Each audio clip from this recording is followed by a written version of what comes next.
आदिवासी वास्तवमा को हुन्, कसलाई आदिवासी भन्ने अथवा कसलाई आदिवासी जनजाति भन्ने। त्यसैले यो भिडियोमा म विशेष गरी आदिवासी जनजातिहरू भनेको को हो अथवा आदिवासी जनजाति भनेको को हो, राष्ट्रिय तथा अन्तर्राष्ट्रिय तहमा आदिवासी जनजातिहरूको पहिचान अथवा मान्यता कसरी दिइएको छ भन्ने बारेमा सजिलो रूपमा बुझाउने प्रयास गर्नेछु। तपाईले यदाकदा सुन्नुभएको होला फर्स्ट नेसन्स भन्ने शब्दवाली।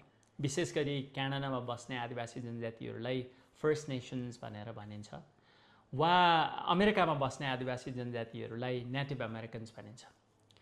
र अबोरिजिनल्स भन्ने शब्दवाली चाहिँ विशेष गरी अस्ट्रेलियामा बस्ने आदिवासी जनजातिहरूलाई चिनाइन्छ। र त्यसै गरी न्युजिल्यान्डमा बस्ने आदिवासी जनजातिहरूलाई चाहिँ माओरी भनेर भनिन्छ। र भारतमा संविधानमा नै उल्लेख गरेर आदिवासी जनजातिहरूलाई चाहिँ शेड्युल ट्राइब भनेर परिभाषित गरिएको छ। नेपालमा भने आदिवासीलाई चाहिँ आदिवासी जनजाति, नेपालीमा आदिवासी जनजाति वा अङ्ग्रेजीमा चाहिँ इन्डिजिनस नेसनलिटिज भनेर परिभाषित गरिएको छ। भने चीन लगायत अन्य विभिन्न देशहरूमा यी समुदायहरूलाई एथनिक माइनोरिटिज भन्ने शब्दवालीहरू पनि प्रयोग गरिन्छ अथवा आदिवासी जनजातिहरूलाई बुझाउनको लागि यी शब्दवालीहरू प्रयोग गरिएको छ। धेरै वर्षदेखि यो आदिवासी अर्थात् अङ्ग्रेजीमा यो इन्डिजिनस भन्ने शब्द विशेष गरी कुनै क्षेत्रका मूल बासिन्दालाई चिनाउनको लागि प्रयोग गरिँदै आएको छ।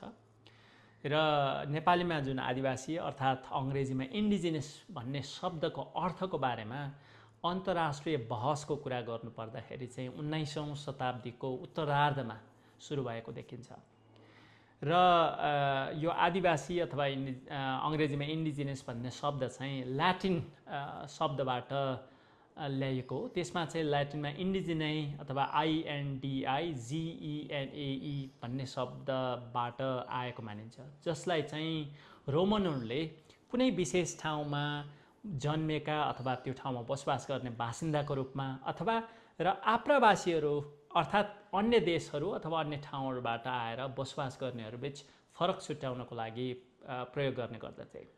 त्यसै गरी ग्रिकहरूले पनि कुनै विशेष ठाउँमा पहिलोपटक बसोबास गर्ने मानिसहरूको समूहलाई अथवा उनीहरूको सन्दर्भमा इन्डिजिनस अथवा इन्डिजिनाई भन्ने शब्द प्रयोग गर्दथे। तसर्थ आदिवासी अर्थात् इन्डिजिनस शब्दको अर्थ के लाएर हेर्ने हो भने कुनै पनि भूमि अथवा भूक्षेत्रमा पहिला आएर बसोबास गर्ने अर्थात् त्यो भूमि वा भूक्षेत्रको पहिलो बासिन्दा नै आदिवासी जनजाति अथवा इन्डिजिनस पिपल्स हो भनेर बुझ्न सकिन्छ।